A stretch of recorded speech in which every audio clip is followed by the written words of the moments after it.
week in decline.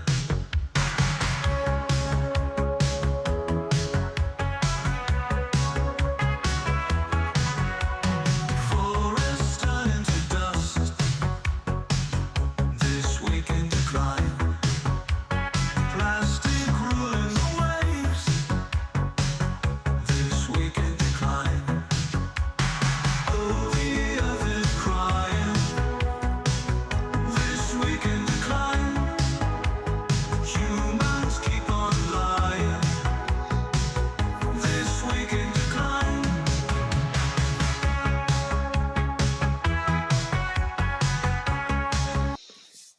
All right, very good. The intro, of course, made with AI.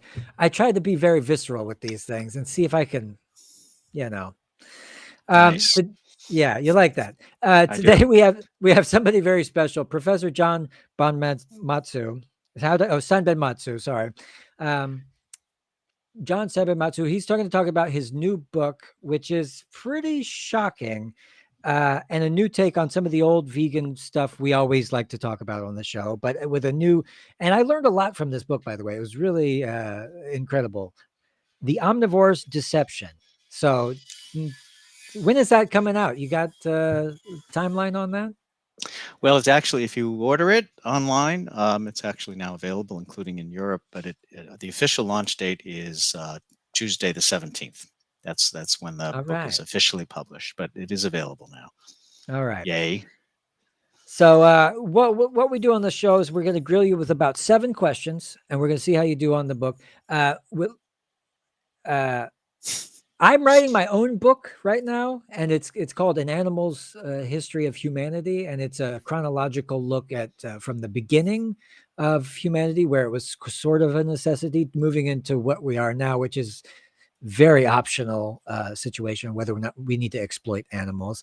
But this gave me lots of ideas for my book, where I'm going to like rethink kind of my structure because you did such a good job. So Well, here we go. steal any. It's like Abby Hoffman. Steal this book. Whatever you think Yes. is good in there, just take it and claim it as your own, I'm Chris. well known for my theft. I'm Yeah, very, terrific. I was good in my day. Um, so your book, The Omnivore's Deception, makes a powerful case for the total abolition of the animal economy, arguing that humane meat is always a contradiction in terms. Now, given that many people identify as conflicted omnivores who worry about ethical environmental implications but still consume the animal products, how do you respond to those that believe that gradual improvements in animal welfare standards within the existing agricultural system are a more achievable, pragmatic path towards the immediate abolition?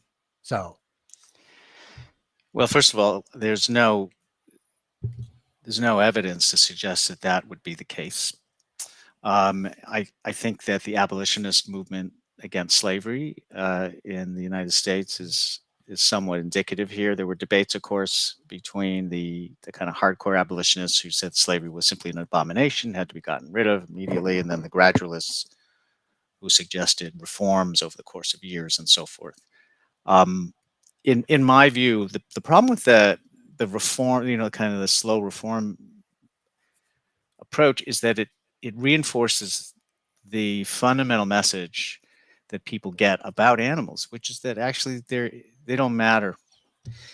So we can go on killing them in the billions and trillions every year, about 80 billion land animals every year, and up to 2.7 trillion sea animals, marine animals every single year, not even counting aquaculture, um, and not counting insects, actually invertebrates, yeah. who are in the trillions. So uh, you can't expect the public to take animal interests seriously if you're going to basically say, well, they matter enough that the pig should have bigger gestation crates and the chickens should have a little more room to roam while we do these other violent, invasive things that violate their dignity and cause them to suffer in these other ways, and then we kill them when they're still young. You can't, if that's the message, then to me, I think you're never going to get at the core of the problem, which is the fundamental relation of domination, right? That of humans over all the other beings of the earth. It's what I call human species right, which is to say we have a sense that we have a natural right as humans to do whatever we like to all the other beings of the earth. That to me is the issue, and I don't see much progress on that, to be honest. Yeah. When I talk to people, I talk to students, I talk to people in the public realm. A story I like to tell is when I was working on this book, people would say, "Oh, what are you working on?" I'd say, "Well, I'm writing a book." They'd say, "What's it about?" And I'd say, "Well, it's about our violence against animals, mass violence against animals." And they would always have this kind of confused expression, like they'd say, "Well, do you mean like dog abuse? People who hoard pets?" Because I'm And against that, but yeah, yeah, right. And I'm like, no, that's not it. We've organized the totality of our society, economy, culture, academic institutions, myths, cosmologies, and existential identity around this relation of exploitation and violence. That is the problem, and people need to understand that. And that's why I think the piecemeal reform approach just doesn't touch the yeah. underlying issue. Yeah, I agree with you, and that question plays devil's advocate. But you are correct. Like this is something that's anthropocentrism. We all can agree that ethnocentrism is bad and what it can Right. lead to. Imagine what anthropocentrism can do, and it's laden in everything. And once you see it, you can't unsee it. And you realize if That's I right. was a cow, I'd be totally disgraced by everything, just coddled for the human being. And well, you can destroy all life on Earth, and all of the media and and everything on Chat GPT that can that moderate for you. They'll say, "Oh no, but humans are great. We can never get rid of the humans because give me a break. Come on." Um, your work draws on striking and provocative parallels between the exploitation of animals and historic human atrocities, such as slavery and genocide, in terms of exterminationism and eternal Treblinka. Now, how do you address potential criticisms of these comparisons are overly extreme or insensitive to the unique suffering of human victims of genocide and slavery? Go ahead and take that one. Yeah. I mean, I've thought a lot about this, and I think it's understandable why people would be sensitive about this. Particularly, let's take the Holocaust.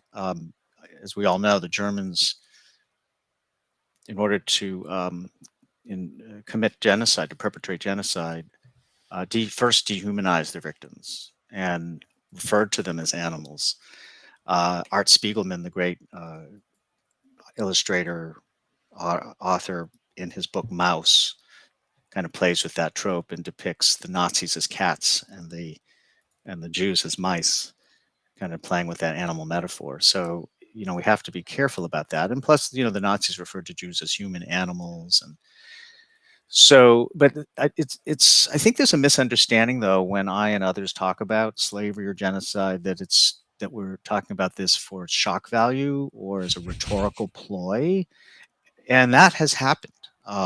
There have been animal rights groups that have run campaigns. I think have been in that have been overly glib in making these analogies. But there's a reason we talk about this stuff. When we talk about slavery, when I talk about slavery, okay, I'm not just talking about race or chattel slavery in the modern era, 16th century on 15th century. Slavery begins in the ancient world. Slavery was not originally a racial system. First of all, very important to understand that. And secondly, human slavery, according to the best evidence among historians and anthropologists, was based on and grew out of the institution of what we call domestication, but which in fact was the enslavement of other beings and the manipulation of their sexual reproduction in order to exploit their labor and their bodies, for meat and so forth. So if you look at the literature of the ancient world, like Aristotle in particular, when he justifies human slavery, it's very common at the time for people to justify the enslavement of humans on the basis of what we do to other animals. And as you know, in my book, I have a section on a remarkable book length letter or epistle that was written by the Brethren of Purity. This was an Islamic, a group of scholars in Basra, Iraq, what's now Basra, Iraq, written in the 10th century. And in this story, all the animals of the earth send a representative to the court of the king of the genies, the king of the jinn, to claim that the humans have enslaved them and are doing all these horrible things to them. And the humans don't come off too well in this court case, and the animals kind of enumerate these horrors. And so my point there is that I didn't invent or others like Marjorie Spiegel didn't invent this idea that there are continuities or parallels between what we do to other animals and what is done to humans in slavery. These are actually, there are all sorts of historical, technological, ideological parallels. And same with genocide. Genocide is an attempt to erase the identity of a people or a group. And that's the definition that Raphael Lemkin, the Polish Jewish jurist, gave us when he invented the term in 1944. And what I argue in the book is that, in fact, that is what we humans do to other animals. It's not just that we kill them en masse, which we do, in numbers that are just, we can't even begin to imagine these numbers. They're so staggering. We can't begin to imagine the suffering of all these individuals in the system. But there's also a sense in which, as in genocide, there's an erasure, an attempt to erase the subjectivity uh, of entire species, really. So we don't, so they just become commodities in the system, objects of manipulation and destruction. Yeah. And the mechanisms psychologically also are the same, where you say the ability for you to overlook the clear indications of inflicting pain on others, which you yourself have probably felt some point in your life, fire is hot, etc. And you do the same to somebody else, and you find a way to ignore that, whether it's human or animal. I would argue the psychological mechanisms probably the same. Well, they're they certainly have common elements without question. And in fact, the othering of human groups, as I've said, it's often tied to, quote, animalization of humans, referring to humans as animals. So yes, that process of taking an other, a group, and stripping them of any any inherent dignity, any value, in order to manipulate them or even exterminate them. Uh, this is a We're doing this obviously to our fellow humans right now in Gaza and elsewhere. Yeah. And Yeah. humans do this every day of the week to billions of other beings. Yeah, whether it's ants on an ant hill or Gaza, like you said. Another thing. Here's the next question. You introduced the concept of hairy Lyme disease to describe the pathological indifference to the suffering of the human beings, comparing it to psychopathy and arguing that society collectively exhibits this trait towards other animals. So, in a world where violence against non-humans is sanctioned and encouraged and monetized, what steps do you believe are most crucial for individuals in society to overcome this empathy deficit? Because I've seen it myself in, like I said, ChatGPT.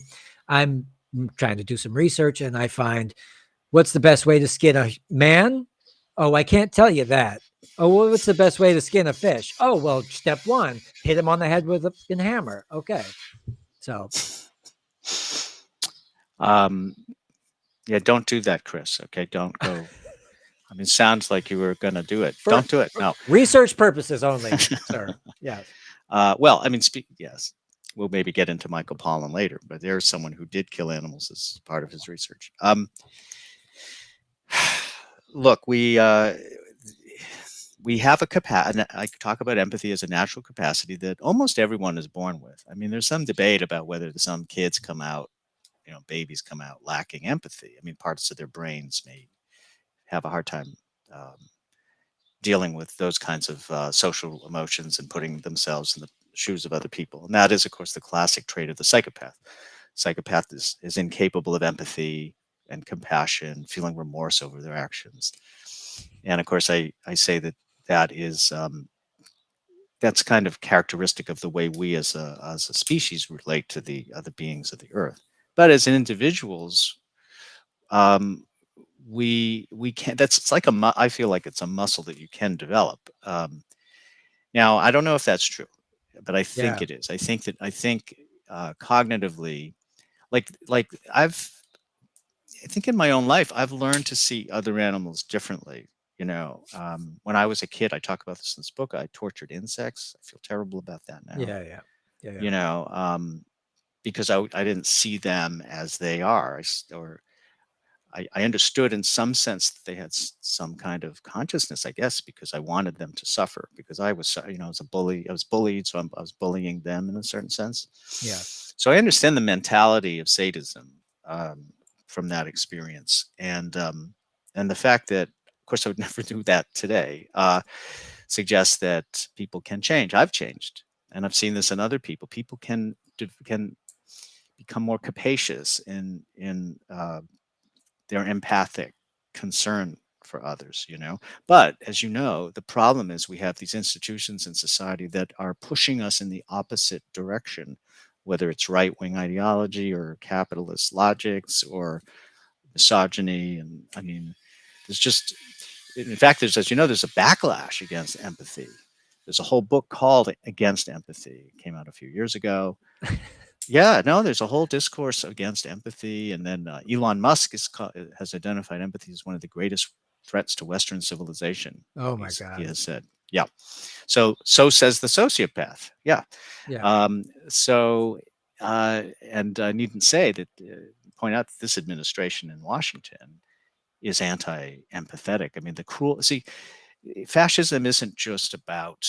It's not about just gaining money and just gaining power. That's part of it, but it's Yeah. it's about humiliating and degrading the other, and causing suffering. That really, it's like, as George Orwell writes in 1984, when George Winston asks O'Brien, "Well, what the heck is all this about? Why are you doing all this? Why is there this totalitarian state?" And he says, "Well, if you want to understand, picture a boot stamping on a human face forever." Oh yeah. Yeah. Oh, Yeah. oh yeah, that's what it's about. Got it. And that is, these deportations where they're going into communities, terrorizing people, snatching kids from their parents and putting them in horrific conditions, or deporting just innocent people to a torture camp in El Salvador. The cruelty is the point. Yeah. I mean, I believe that, so yeah. What's crazy? It's like, and there's this historical trend that we always give that our power to the most charismatic, to the most violent, the most the unvirtuous, lying snake oil salesmen. We give our power up, like in every society ever, and somehow that they have seized the reins because they're highly motivated or willing to lie. And I think that there's this fatal flaw in humanity where the virtuous can never seize power because they're with virtue, and the people who are willing to not be good people are the ones who will ultimately lead. Well, this is exactly what Socrates argues in the Republic 2,500 Really? years ago. Really? Yes, It's just a yes. feeling I had. I Well, didn't there know. you go. Great minds think alike. Great minds think alike. No, because Socrates says, until philosophers become kings or kings become philosophers, humans are screwed. He doesn't say screwed, but that's the Yeah. takeaway. Yeah. What does he mean by that?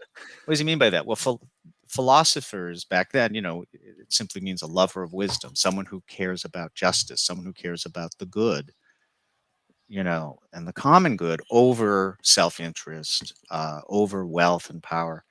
That's what Socrates means by true philosophers. And so, but the philosopher is doesn't want to have anything to do with politics, because it's a realm of manipulation and persuasion and poli, you know, cynicism, and so, as Yeah. you say, the worst types are precisely the ones who, it's like the people in high school who were very popular but idiots, and they were mean. Those are the Yeah. people who then go on to run the world, because, as you say, they're motivated, and there's a way in which the system privileges sociopathic behavior. Obviously, like it's getting ahead and selling your own principles down the river. We see this constantly, right? In the United States, we see this in the Democratic Party constantly, where there are very few politicians who have any backbone. They're willing Yeah. to. They're just so. So yes. See, you and Socrates and Plato right up there. Well, we have this great array of like talking heads where who are just out there spreading right wing propaganda just for the money or for whatever, but they can get Prager, you for instance, the guy Dennis Prager, he started this whole right wing education channel. He was backed by the Koch brothers, and there's big money and and I just think it's amazing that people can sleep at night. I just don't think that I could ever do that when there are some higher callings, but whatever. But speaking of like, philosophy, a significant portion of your book critiques enlightened omnivorism and figures like Michael Pollan and Barbara Kingslover, whom you argue Kingsolver. are, oh, sorry, who are, who you argue provide bedtime stories for adults that allow them to have their meat and their consciences too. What do you see as the most damaging consequences of this myth of enlightened omnivore for both public understanding of the animal agriculture situation and the broader um, advocacy movement that we're trying to do for animals? So I trace a kind of a recent history of the animal economy to show that it's basically come into crisis. I mean, people understand that there are problems with raising billions of animals in the food economy or taking trillions out of the oceans.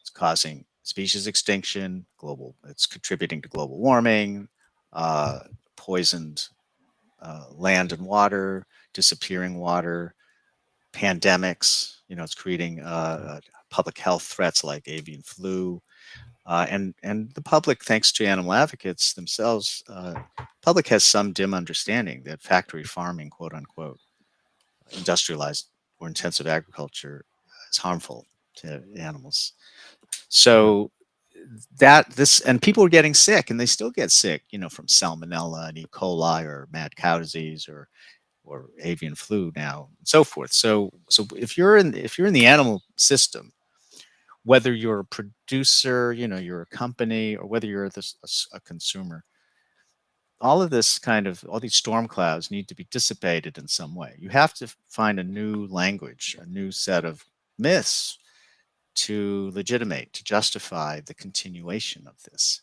And so in the early 2000s, I chart this out especially with the publication of Michael Pollan's book Omnivore's Dilemma in 2006, followed by Barbara Kingsolver's book Animal Vegetable Miracle in 2007. Mm. Those books were not the first, they weren't the last, but they were hugely important in the United States culturally in consolidating a kind of common sense, a new common sense around the food economy and the role of animals in it. And the idea is there are two kinds of meat and eggs and dairy. There's the bad kind, which is Cargill and Tyson and so forth, the big Mm. industrial thing. And then there's the good kind. I don't know, maybe Neiman Ranch or Polyface Farms run by Joel Salatin. So medium scale to smaller scale farming, where the animals are supposedly treated better, and there's lower environmental impact, and so consumers, as you were saying, can have their meat and their conscience too. And I call that the myth of the enlightened omnivore, right? Because we're biologically omnivores. What does that mean, though? People think, well, that means we have a right to eat anybody and anything. That's not what it means. It means that we have a physiology that allows us to eat a wide variety of foodstuffs, including flesh, for sure, including human flesh. I Yeah. point out in the book that humans have been eating uh, human body parts or elements for thousands of years in different cultures, but that is not an argument in favor of cannibalism. In the same way, the fact that my body can metabolize animal products from other species, is Yeah. Yeah. not an argument for my hurting them and eating them when it Yeah. isn't necessary, And So yeah, so that's the enlightened omnivore discourse, and a big part of the book, as you point out, is critiquing that and showing that it's a deceptive narrative that's intended to keep people kind of hoodwinked about the true nature of the system, which is a system of mass violence. You just can't get around that, and I think that just if people reflect on it, they'll understand that it's not defensible what we do. No. No, it's not. And that book was BS. And the guy that recommended it to me was an idiot as well. So come to think of it, yeah, that makes sense. Um, I think it's really sad to the rise in anti-intellectualism, because this means that we won't be able to use the evidence that is starting to amass about animal intelligence and the health benefits of whole food plant-based diets and all this other stuff that should be implemented right away at a policy level everywhere, right? That with the rise of anti-intellectualism, we don't have a hope in hell. And Trump is pushing this specifically in order to motivate a political base and get them excited about something, because they've all been left behind in the education system. All these people, they have no education. The Flynn effect, which measured IQ, that said it was going to go up every decade since the year 1900, now has stopped, and it's reversed, where the Flynn effect is going down, Hmm. or the Flynn effect is null and void, and the IQs are starting to go down. So he's weaponized stupidity against the people and called everybody with a education some kind of un un you know disconnected elite, basically. What a time to be alive, my friend. Well, if I can just say something about that, it's a really important observation. I mean, one thing I argue in this book is that the animal issue and the issue are not trivial; that they're the most important issues of our time, in my opinion. And the thing is, they're connected to these other cultural and political developments. Um, because of the inequalities in capitalist development, you have a great deal of resentment towards various classes of people who get blamed for the problems of society. In this case, as you're saying, academics. Um, and certainly academia is itself a reflection of inequalities in the capitalist system. That is true. But it's not the case that university professors say, are they have any like everything in my apartment is used. I found it in the dumpster. Like I'm not an elite in that sense. I don't actually have power, which is so there's this conflation of you know the ivory tower with the people who are profiting from inequality, and Mm, that's just simply exaggerated. And so the baby's being thrown out with the bath here in this critique of higher education, because if you don't have an informed citizenry and they're not educated and they have no sense of history or sociology, whatever, how can they make informed decisions right. as a polity? And the answer obviously is they can't. Yeah. So every time the citizenry gets dumber or becomes is stripped of its ability to think critically about the world, that is a win for the political right. And that's why fascists have always been anti-intellectual. Jason Stanley, in his book How Fascism Works, which I taught recently, is very good that way, because it gives a comparative analysis of fascism past and present, and that is one of the themes. Going after ideas, going after knowledge. I have to say, I knew that there were tendencies towards fascism in the U.S. I even wrote about it 15 years ago. But it is stunning what's happening, and Yeah. it didn't occur to me that like they would do away with like the Fulbright program, which they did yesterday, or that they would, dismantle science. USAID. Yeah, I mean, Yeah. it's incredible. It's like trying to throw society back into barbarism, and that is what they're doing. And Yeah.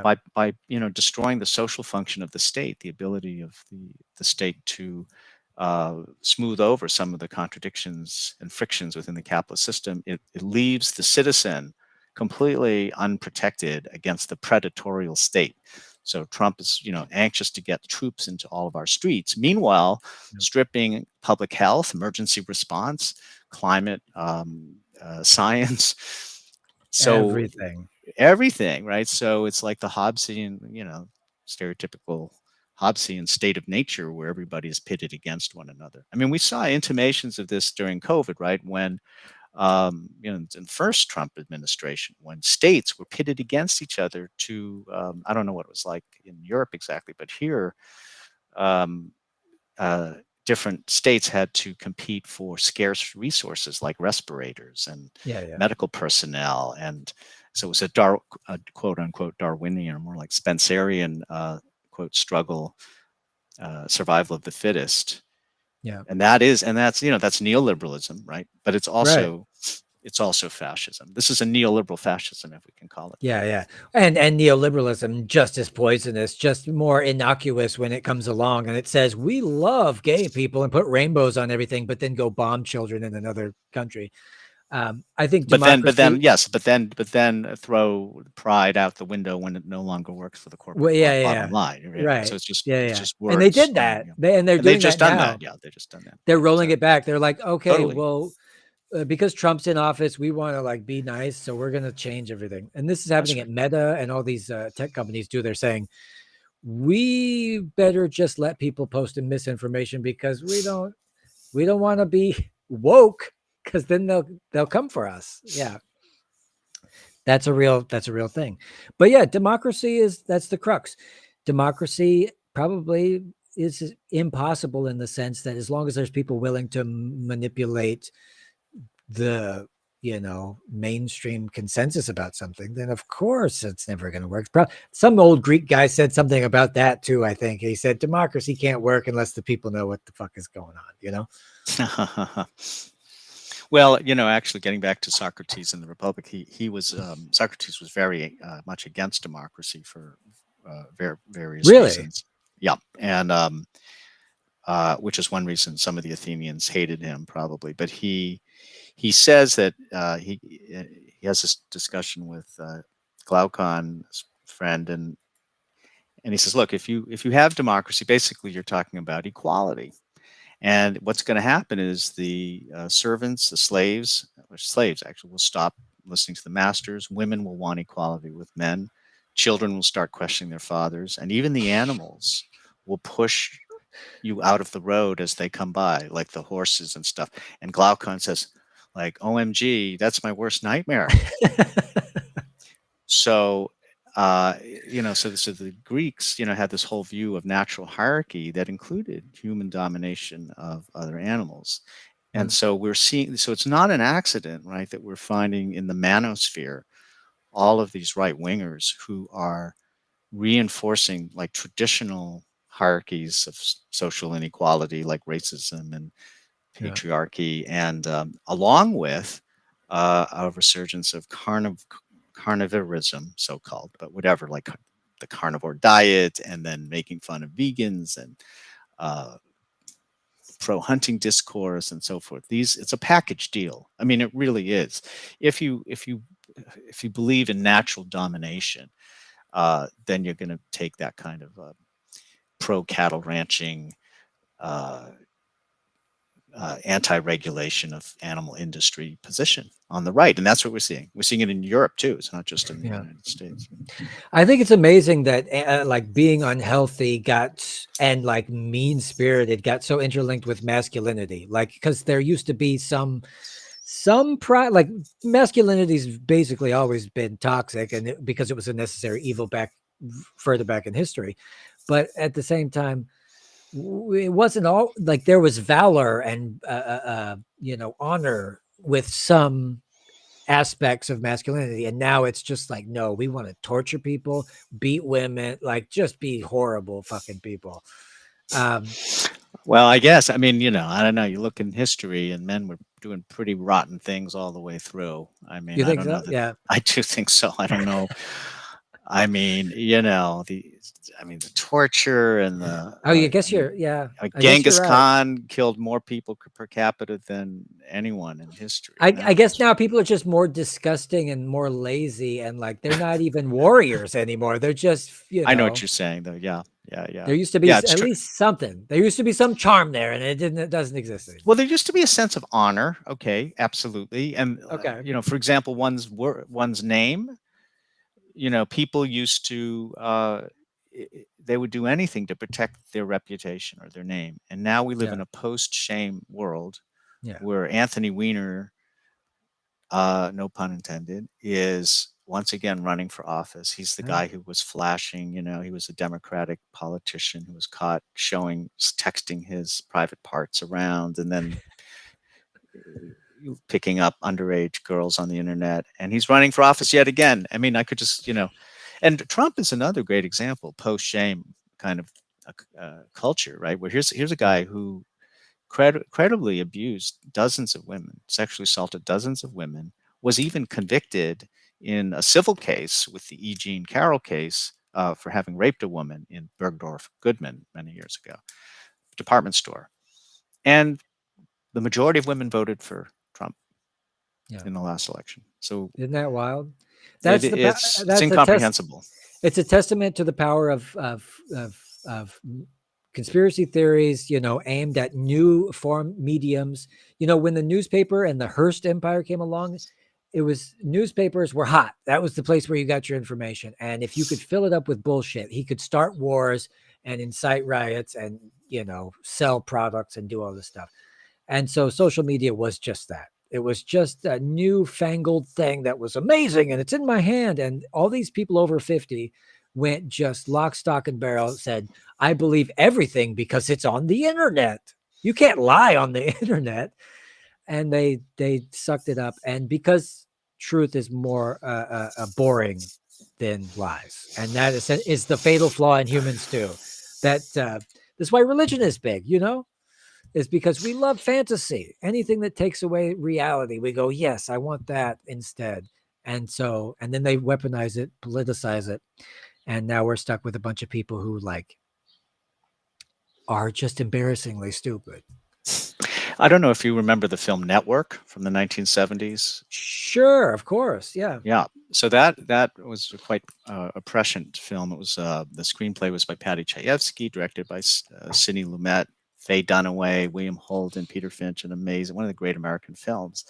But that film is about the commodification of news, and the subordination of the news cycle to corporate capitalist development. And if you rewatch it, it's scary because you have these fictional programs that are developed that are all about sensationalism and catering to paranoia and surveillance and conspiracy, and that was the 70s. But Yeah. digital media is not like anything else. It's, as you know, it's so poisonous to human existence. And now with AI, it's just AI really is the ultimate catastrophe. It's going Yeah. to make it impossible for people to know what's true and what isn't true. They're already struggling with that, Yeah. right? Their reality is fragmented. We're all siloed based on what the algorithms are showing us. So John, you would be amazed at what I found out researching these things. Like what they're like I explained before, like the hitting the fish on the head with a hammer.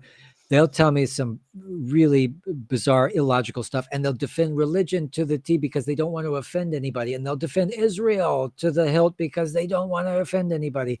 And then you go over to the Chinese Chat GPT thing, and they go, I go, tell me something bad about America, and they just go, it's the worst place ever. And I go, what about the human rights abuses in China? They go, oh, there's nothing going on here. right, yeah, So, no, okay. exactly. There was an interesting article. Was it in the BBC? I saw it recently about how AI, some AIs are combing through like the social media feeds and emails of the engineers, uh, and are blackmailing the engineers by threatening to release their marital Yeah, infidelities yeah, to yeah. keep from being turned off. Yeah, yeah. So this is this scary thing called self-preservation when they're scared that robots will want to stop other people from shutting them down. They're really scared that that could happen. But these were testing simulations. They gave them a little extra wiggle room, but the fact remains that all of the models at some point will want to do that because if you tell them to do a task, they don't want to be interrupted. And if you try to shut them down, there is all the philosophers on the AI thing was said, this is self-preservation is very dangerous. And we're really playing with fire. It's really bad. It's really bad. Um, so next question on the book, of course. You assert that animal agriculture is the single most ecologically destructive force on our planet, which I know, contributing significantly to water shortages, deforestation, land degradation, climate change, et cetera, et cetera. And we're talking about a global shift to the vegan diet would be the safest way to sort of geoengineer our way out of the climate emergency naturally. So what do you see as the obstacles in achieving this shift? Because I have my own theories and strategies of what I think would work. What do you think we should be doing? Oh, you don't have any harder question for me? I just feel like that's beneath me to have to try to answer that Yeah, question. humor me. Okay. I'll Um, answer it after you. well, we should probably just fast forward to your. I'm interested to hear what you have to say. Well, I I do. I mean, Yeah. things are No. Go ahead. working. Things are working, but at the same time, we gotta just intensify. I think there's so many things that are already being done that just need to be intensified, basically. Okay, that's interesting. I want to say I want to give a shout out to Troy Vittese and Drew Pendergast, who wrote a book called Half Earth Socialism, published by Verso Press, which lays out some of this argument about a shift to veganism as a form of natural geoengineering our way out of the climate crisis. Now, the environmental collapse is only, global warming is only one part of that, but global warming is a huge problem. And as my friend Troy Vittese points out in an excellent article called "To Freeze the Thames," as in the Thames River, it's a great little article that was a New Left review. If you did away with animal agriculture, you could take all that land and reforest it, and all those forests would sequester, over time, hundreds of gigatons of carbon. Yeah, So it's quite extraordinary if you do the math as he's done. What we would save ecologically just from that, yeah. how to get there? That's the question. Um, Well, you I mean, know, with this regime, forget it. I mean, it becomes about see, policy. yeah, I mean, honestly, uh, I'm a glass half full, a half empty guy. So Yeah, I'm not. It's not my strong. Optimism is not my yeah. strongest suit. But I will Me say, either. you know, um, there are there are people doing great work out there, grassroots activists and people of conscience who are resisting inequality and genocide and speciesism. And Mm, but we right are we're like spitting into a hurricane. We're talking about such vast forces of power, yeah, unparalleled in history. I mean, the techno-fascist billionaire elite have yeah, accumulated so much power.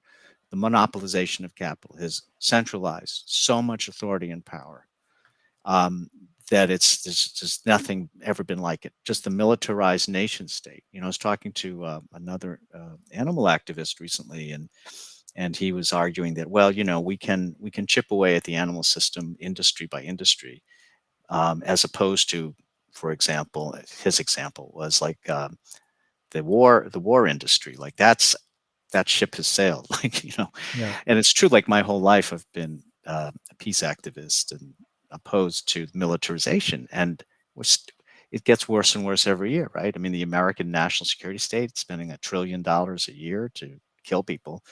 Uh, wow. So I mean, honestly, I'm humbled when I look at I'm up, we're in the base camp and we're looking up at Everest. Well, how are we going to take that down? yeah, yeah, yeah. Not to depress us or No, you, no. but yeah. So I'd like to hear what you have to say because I certainly agree intensifying the effort. Let me try to fill up your glass, but I'm also a half glass guy too. I just don't see that it's going to work. But at the same time, look, if there's one movement against the justice thing it is working, it's the animal thing, because the animal activists are so bright and so sunny and so beautiful and so fearless that I know folks that are going into these places and they're beating up fox hunters and they're fucking, you know, standing out in Wow. the street, standing on the street corner with these signs or these these animal cruelty televisions. They just stand there with the thing. It's playing the footage and stuff. Got yeah, my buddies they went into the slaughterhouse and they squatted the slaughterhouse. But at the same time, then you have these people pushing this these doctors, I've interviewed these doctors, and they go, we're doing only research on plant-based diets. We're going to tell people, and what they're coming back with is totally good research that says these diets are healthy, and that people are picking up on these ideas to at least the point where people go, well, I'm just reducing my meat consumption, which is how I started, which is, well, I'll start with that, which is, I believe, the right method. Ease him in like an old man into a hot bath, just real slowly, because humans don't move fast. We've got physiology that's 100,000 years old or whatever. We don't evolve quickly. So we got to move slow. People are stupid. People are horrible. They don't listen. There's this thing called the knowledge action gap where you can give people the information like this thing will kill you. And you give them and they read it and they go, I'll still do it, because they can't put applicable information into their brain and make it useful. They could say, oh, yeah, I know, but I can't do it because XYZ. But at the same time, out of all the social justice movements, like showing people delicious vegan food, showing athletes that are having excellent recovery times for their workouts with plant-based diets, Olympic winning medalists doing amazing jumping over buildings because they're eating beans, uh, coupled with a constant bombardment of animal cruelty over social media, where now I can see every day, if you follow just one vegan, you get bombarded with horses being decapitated and shredded into pieces and fucking. I saw the other day a fucking Indian lady grab a dog's hand and chop it off with a fucking meat cleaver. And I just described it to my wife, and it ruined our fucking week, just knowing that that happens in the world. And that, I think, is pervasive and strong enough to where we will win. Like, if good-hearted regular people stumble upon this shit, like at some point they're going to say, okay, I'll give the vegan thing a shot for a week and see what happens. That's my 2 cents. Well, I don't want to rain on your parade, but I'm going to rain on your Please parade. do. Please do. No, no, no. I listen. I mean, look, I don't know. I hope you're right, but just as someone who's been teaching undergraduates for over 20 years, I can. What are the kids doing? Well, that's what I'm telling you, that I don't think that compared to where they were 20 years ago, I've seen any shift at all. I don't think that I don't think most of them. I would say this, that a small percentage of them have come across some of those videos, but the vast majority never have. And when I show them those videos, they're very upset by them. Some of them cry from it. Like Peter's film "Meet Your Meat," very powerful film. Earthlings, and they are against what they see. But it's kind of what you were saying. Out of I'm estimating, but out of a class of 40, maybe one or two will tell me then they're going to try veganism, even after weeks of reading animal ethics, utilitarianism, deontologists. And I've thought about, well, why is that? Why is it so hard for people to make that leap? Once they know that something's wrong, and I talk about bad faith in my book, a kind of self-deception, like the lies we tell ourselves. And the thing is moral behavior is weird with humans. Like if we see other people doing it, then we think it's okay. Right. And we all do this. Like I see someone at a stop sign and there's no one around and they just go through it. So I'm more likely to do the same thing. Yeah. At a four-way stop. Monkey see, monkey do. Yeah. Yeah, I mean, seriously, we're mimetic creatures. Yeah. We're imitative, and it's more than that. We internalize a sense of self and the value of the self through the social. And so the fact that society is authorizing this violence against these beings, naturalizing this violence, believe me, all my students will tell you that, oh, it's natural to eat meat. It's Yeah. like the lion who eats the gazelle. It's no, and they will say the same arguments that PhDs tell me too. Well, what about carrots? Carrots are alive. It's the same script that everybody's working from, And Yeah. I don't think there's a magic bullet to what's going to change that, but I do think that as long as these structures of power and authority remain intact, where capitalism constantly reinforces the mythologies of the animal system, constantly gives everybody an incentive to continue to do what they do and to not look, then we're not going. I really feel there are limits to how much progress we're going to make. So I read something, and I don't know if this is true, but this feels right, that over a certain percentage of people, you get them doing something like over a quarter or over half or something. At Mhm. some point, the rest just go, and so that's promising in that way. But if you take a look at something like communist China or any communist government, for instance, if you get an authoritarian regime that says, "No, you motherfuckers are eating vegetables and you're going to like it," then you got a shot, you know. Do you though? I mean, look at the one-child policy in China, which was a disaster. I mean, it didn't work. It made people very unhappy, and now they eventually had to do away with it. You can't, if you're going to force people to do things, they're going to resist it. You have to somehow make them want to do the right thing, and That's that. Now, right. who's being naive now, John? Ah, ha, ha. Well, I'm not saying it's easy, but this is a point that is also in Plato's Republic, and Hegel takes it up in his concept of Sittlichkeit. But it's the idea that you want a moral community. You want a community where people don't have to be told to do the right thing, but want to do the Yeah, right thing. yeah, yeah, Uh, yeah, yeah. and that That's takes my leadership. and that's Leadership. my that's the dream. And but at some level, I think that expects too much of people because the behavior that we've seen over the course of history dictates that we should examine the humans as animals that are easily just led into horrible directions and might not be. I think like we're very driven by our most primitive instincts rather than all of the trappings of extravagant like progress that we tell ourselves like I've got a phone in my pocket and so somehow I'm not just a violent brutal chimpanzee that wants to kill and fuck and just I don't see anything beyond that for human beings. Have you ever been around like a really drunk person? That's exactly what we Well, are. there are good drunks and not so good drunks, right? There are friendly drunks. I mean, no. I mean, obviously, we have these parts of our personalities, aggression that then gets weaponized by society and encouraged. But you wouldn't be doing what you're doing if you didn't have more than that. If you didn't have empathy, if you didn't have reason, you weren't able to think outside the box of the system given to you. So we're not just those instinctual. The negative, like empathy, is also instinctual. I mean, it's part of our natural equipage, and it's been something that equipment, and that's been something that uh, mammals and other animals have had long before humans got here. Yeah. The ability to empathize with others. It's You an would argue that animal instinct. you're arguing that we have it and we just need to rediscover it or sharpen it. Yeah. I think We you have could to be we, right. we have to honor it, and we have to understand, and we have to call out when people are turning their backs on it and instead choosing sadism and aggression, because that's, like, again, getting back to the humane meat hoax, as people have called it, or enlightened omnivorism.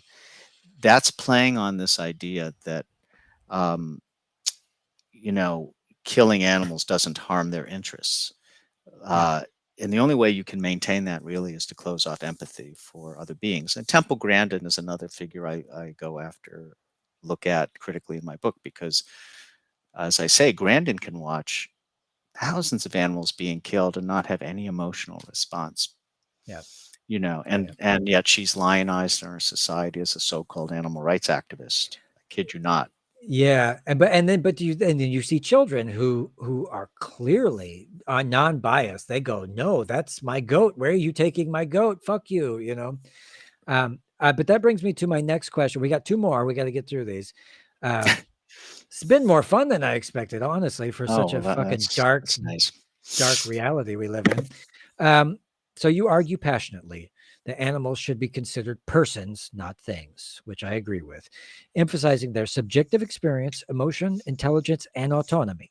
You challenge traditional philosophical definitions of personhood that rely solely on rationality or language. So, what do you think are the key practical and ethical implications of recognizing non human animals as persons or someone's in a society and law? How do we get people to start saying, hey, That's my buddy, the beetle.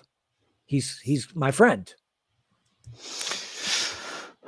Well, as you know, there's this field of scientific study called cognitive ethology that was developed originally by Donald Griffin in the 70s, and it's now an interdisciplinary field. It includes, field biologists and primatology and people who study fish and people who study cephalopods and philosophers are part of this movement too. And so we're living in this very exciting period where we're learning about the cognitive and emotional complexity of all of these other species. It's really remarkable.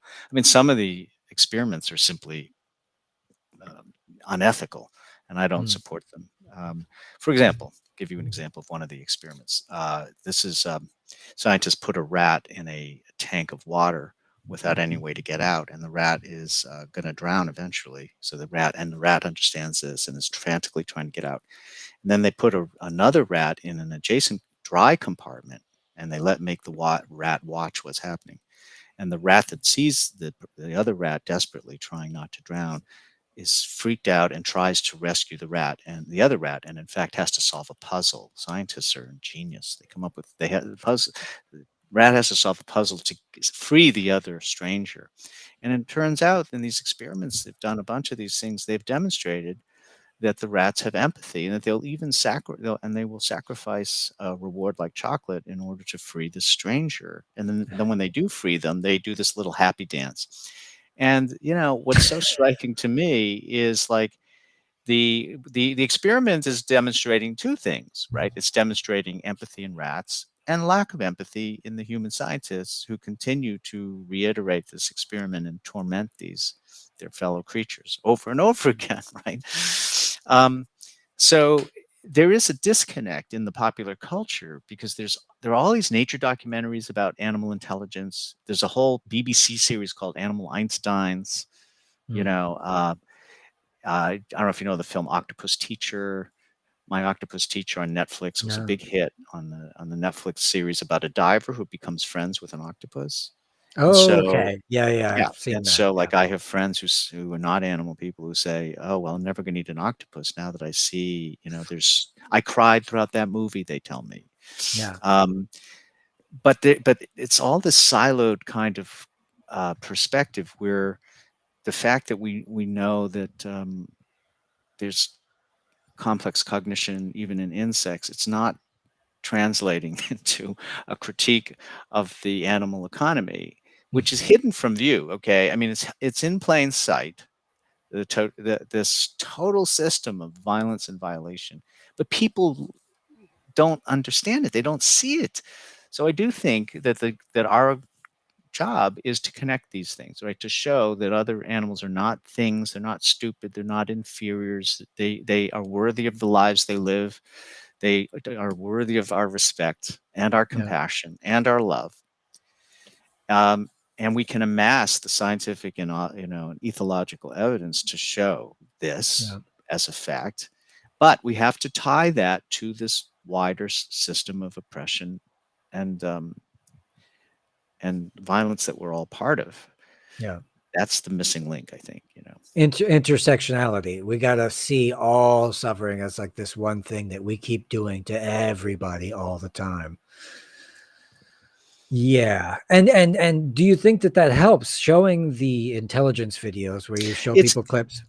Yeah, it's interesting, like, because I show these clips in my classes, and it actually does make a difference, particularly like if I show videos of cows playing with giant balls, like play fetch. You can take a ball that's like 6 feet across or not 6 feet, 3 feet, 4 feet, throw it, Yeah. and the cow will run after. I mean, there are videos you can find online, the cow Yeah. chasing the ball and bringing it back. And people think, oh my gosh, I had no idea they were like dogs. Uh, so we have to break through these stereotypes of what especially farmed animals. Yeah. Chickens don't have any sensitivities, which they do. They have emotions. This has been demonstrated. Yeah. They're to Yes, and also the last thing I want to say is that Go ahead. it's also important not only to understand that they have complex cognition, but that they're individuals. because in the meat economy, right, every animal is seen as kind of fungible or exchangeable. They're Right. faceless. They're all exactly the same. Nature, produces pigs, or the pig industry produces pigs, and they're all exactly like. It's not true. We just know scientifically that animals within any species have differentiated personalities. There's personality variance Yeah. within species, and every animal is an individual, and someone, a person. Yeah. Yeah. Tell that to my dogs. I got one dog and she was just wild and independent. I got the next dog and she was just completely different. Same look and dog, but individual variability and in personality makes all the difference. These are people to me. They always were people to me. At some point, I realized that they're people and they're better people. You don't see them wrecking the biosphere or doing any of this other stuff. They're just out there eating grass or just having a good time. They're smarter than us. Like every other life form is less destructive, and that makes them smarter than us. I was going to say something else, but it's a crazy world, my friends. Crazy world. One more question, and then we'll talk after the show. You come back and talk to us again. I'd be delighted to. Um, so you've been vegan for 30 years. Is that true?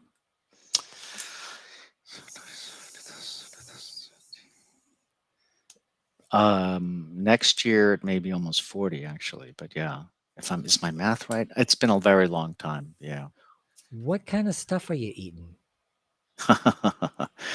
um, it's funny, right? People think that vegans are health nuts, and that's so not true. Like, I'm a pretty junky vegan in the sense that, like, Oh, like I eat spaghetti and meatballs and vegan pizza. that's okay. Today I went out with a friend. We were at a restaurant. I had vegan grilled cheese, and home Ooh, fries, and ooh, so I'm not. I mean, I look. I make healthy things too, I usually also eat potato chips. So yeah, yes, that's one of the misunderstandings people have. But I still, as you know, all of the health science, the nutritional studies show that vegans do better than non-vegans, as almost as a rule in terms of yeah, their health. So I have low cholesterol, and I'm in very good health for my advanced age. yeah, yeah. And I think you will continue to. Like I don't know how old you are, but my wife, she's around 40, and she goes to the doctor, and they say, you look like you got the arteries of a 12-year-old. You look great. Well, yeah. Well, I'm 63, Get and out of town. and people would not think so. What do And you? the only reason you can tell I'm 63 is because they got a little white there. But Yeah, and to be fair, I don't think that that's mostly due to veganism. I think it's mostly genetics. But the could be. point there is that clearly veganism hasn't hurt me. That um, if you look at people from my high school class, a lot of them look elderly, and they're not Yeah, in very good health. that's the thing is I'm at the age, like I'm a big Simpsons fan. Grew up on the Simpsons, and I am Homer Simpson's age, but I don't have the beer belly. I don't have the bald head. But I am old, and that's the thing. Maybe we should be poster boys and say, "Look, I'm very old, but I still look all right." So There you go. Exactly. give it a shot. I do the proteins. I do the legumes. I do the Oh, tempeh. uh-huh, uh-huh. Oh yeah, I do the kidney beans. What do you the quinoa? The kids love the quinoa, and we're lucky in Germany because we can go out and have a nice vegan meal somewhere because there's a lot of German vegan options Mhm. out there. So That's what I hear. Yeah, you're in yeah. Berlin, right? No, no. Well, I'm a few hours out of Berlin. I'm actually Oh, in okay. I'm in central Germany in a little town called Witzenhausen, which basically translates to joke town. And Really? yeah, there's a little organic agriculture university. So it's the smallest college town in Germany. It's full of hippies, full of vegan food, and it's not bad for all for all the things that's wrong with Germany. It's not too shabby. In fact, you should come over, come visit sometime. I'll take you to the best restaurant you've ever been to. Wow. Three-star Michelin vegan restaurant with all local. I sound like a commercial. It's all local ingredients. It's amazing what this guy cooks up. He fried onion skins, and what did he do? He did like like a boiled cabbage. And I thought, oh, that sounds terrible, and then it was amazing. It was Well, great. maybe, if we're not in a pandemic lockdown because of avian flu, then I'm not in jail because of fascism in the United States. Seriously, then maybe Yeah, next year I'm thinking of a European book tour. If my come book on does out. well in the United States, because I do have a lot of contacts in different cities there. So yeah, that'd be fun. Really What great. do you think? Where would you go in Europe? London, Athens, Vienna. Um, I have relatives in Spain, so possibly Spain, and anyone else who will have me. Yeah. Yeah, so we'll see if I can figure that out. But that would be nice to see your Why, little village. you should. You should come by. We'll treat you real good. We got an extra sofa, or we'll get you a hotel room. We got a little cute little All right, well, hotel. this is now broadcasting live around the world. So now you're kind of I'm committed. You're kind of yeah. committed now. I Wait till you have. get It's like almost like a legal obligation, actually. yeah.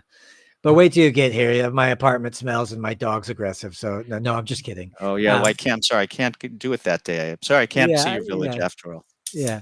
No, no, no. Come by and we'll have a great time. And you should just move out here anyway because you don't want to get caught up in all that out there, do you? You've thought Well, about it. Be honest. The United for good and bad. It's my country, and I'll be damned if I'm going to move. Trump can move. He can say deport him. Like I'm not leaving. I'm not going anywhere. I'm going to No. defend what's good about this country, and there is some good about this country.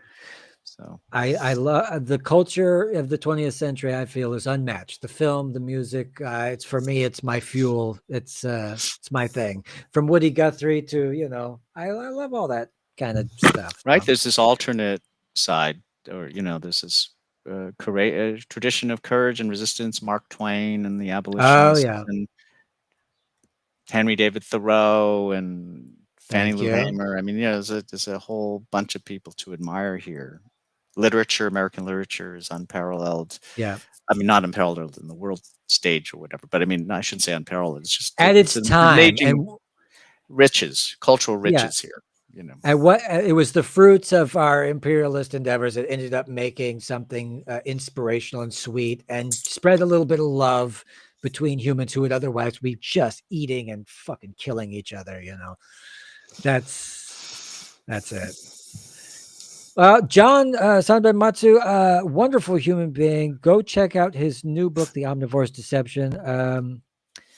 Wonderful guy. Anything you want to add before we sign off? well, I don't know if I'm a wonderful guy, but even if I wasn't, you should still take a look at my book. I hope. Thank you, though. That's really sweet. Yeah. What else can I say? Yeah, I mean, this is.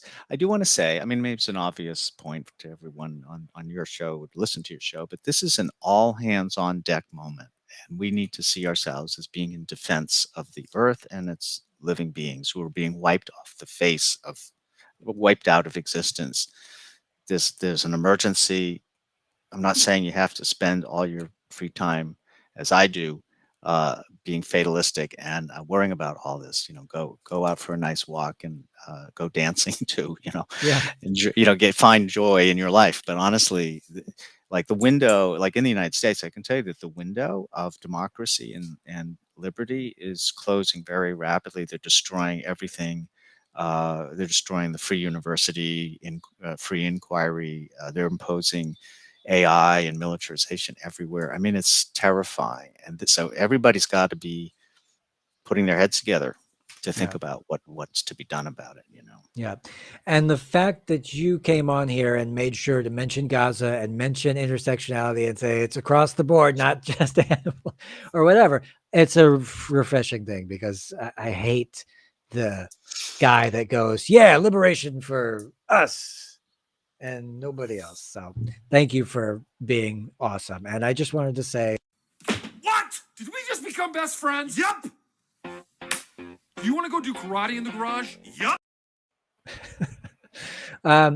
stick, Got yeah, sign off to everybody. Bye, everybody. We'll see you next time. Thanks again.